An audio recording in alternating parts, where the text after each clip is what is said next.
he trabajado el tema de frontera desde hace tiempo. Hoy en día no lo estoy trabajando, pero sí por curiosidad lo vuelvo a trabajar a raíz de la posición del gobierno de hacer un reclamo al gobierno de Guyana de ir a estipular las negociaciones de nuestra zona de reclamación del Esequibo en base del Acuerdo de Ginebra.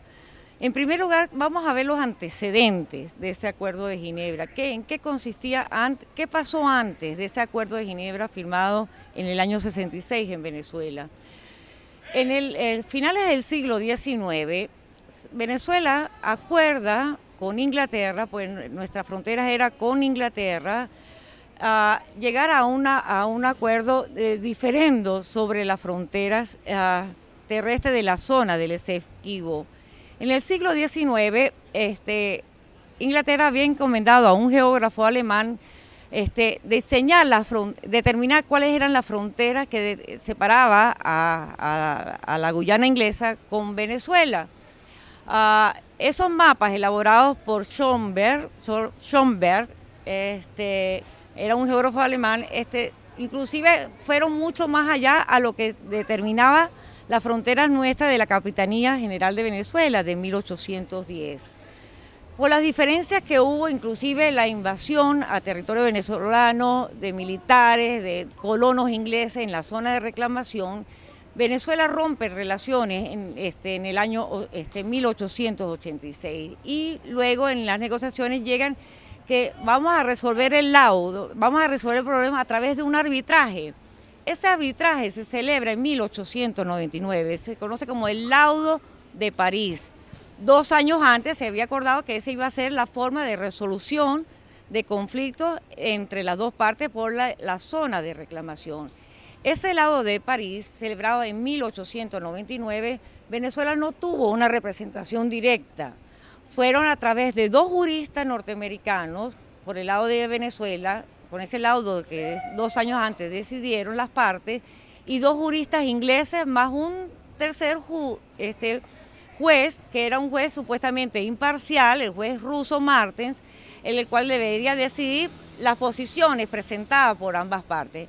En ambas partes, Venezuela mostraría sus mapas de lo que era la frontera venezolana en 1810, cuando era la Capitanía General de Venezuela, y también mostraría la decisión del Libertador de cuáles eran nuestros límites de fronteras con la Guyana inglesa a partir del Congreso de Angostura que Venezuela toma en lo que se llama la reconquista de Venezuela, en Angostura, las fronteras venezolanas. En base de esas 2 fronteras, deberían ser los casos que deberían haber tomado en cuenta el juez Martens en ese laudo de París.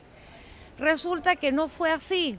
Y no lo supimos hasta 50 años después, porque el secretario, que era el abogado norteamericano, que prácticamente fungió como defensor en el caso venezolano, pero fungió como secretario de ese laudo de París, muere y se conoce, después de su muerte, el informe que se llama Mallet-Prévost, ¿verdad? Este abogado norteamericano, en el cual señala en su informe o en sus memorias, por decirlo de alguna manera, de que la decisión del Laudo de París había sido una decisión política, más no jurídica. ¿Política en qué sentido? De que quizás hubo coacción de parte del juez Martens de inclinarse a favor de Inglaterra en los límites de ese mapa presentado por Schönberg en su tercera excursión. Y se señala que también hubo causales de presión en el sentido de que Estados Unidos estaba interesado en negociar sus fronteras con Alaska y también la concesión del Canal de Panamá, entonces que los ingleses favorecerían. Por eso da a insinuar que fue una decisión política más no jurídica. Venezuela, ¿qué pasa? Cuando tú tienes conocimiento, hace una protesta 2 años después, ¿no? Que lo considera como nulo írrito, ¿no? El gobierno de Cipriano Castro. Y sucesivamente, a partir del 39, hace denuncias en todas las reuniones de las comisiones interamericanas, hace denuncias que ese Laudo de París lo considera Venezuela nulo írrito, sin saber ese informe de Mallet-Prévost, en la cual señalaba de que sí fue una decisión política. ¿Qué hace el gobierno cuando se restablece la democracia en el 58 en Venezuela? Rómulo Betancourt. El canciller Marco Falcón Briceño lleva el caso a las Naciones Unidas en base y llega a acordar con Inglaterra y todavía con la Guyana inglesa, que no se había independizado, y se llega a la firma del Acuerdo de Ginebra, en el cual por primera vez Guyana reconoce que Venezuela reclama que hay una reclamación, un diferendo limítrofe, que lo consideran nulo y grito, pero que ellos van a tomar los caminos que dice el artículo 33 de la Carta de San Francisco, que es la fundación de las Naciones Unidas, ¿no? Entonces, hasta ahí llegamos al Acuerdo de Ginebra. Pero ¿qué pasa? Mi opinión personal, Venezuela debió pedir una opinión consultiva a la Corte Internacional de Justicia. Esa es mi opinión humilde, particular. Debería haber pedir revisado en base de los informes Mallet-Prevost, en base de ese principio jurídico que dice el rebus sic stantibus. Rebus sic stantibus, ¿qué significa?